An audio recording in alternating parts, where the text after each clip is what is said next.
Kung March 15 ka pinanganak, imaginative, intuitive, at malambing ka.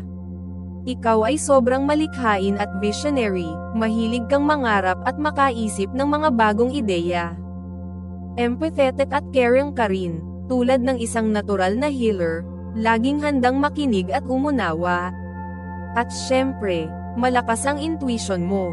Parang alam mo na agad kung sino ang totoo at hindi.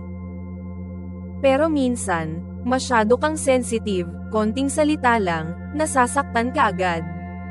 Mahilig kang mag-daydream, kaya minsan nahihirapan kang harapin ang realidad. At dahil sobrang bait mo, madali kang mamanipulate ng iba. Sa love life, romantic at loyal ka. Kapag nagmahal ka, lahat-lahat binibigay mo. Pero minsan, nagiging martir ka, huwag mong kalimutan ang self-worth mo. Pagdating sa pera, hindi ka materialistic.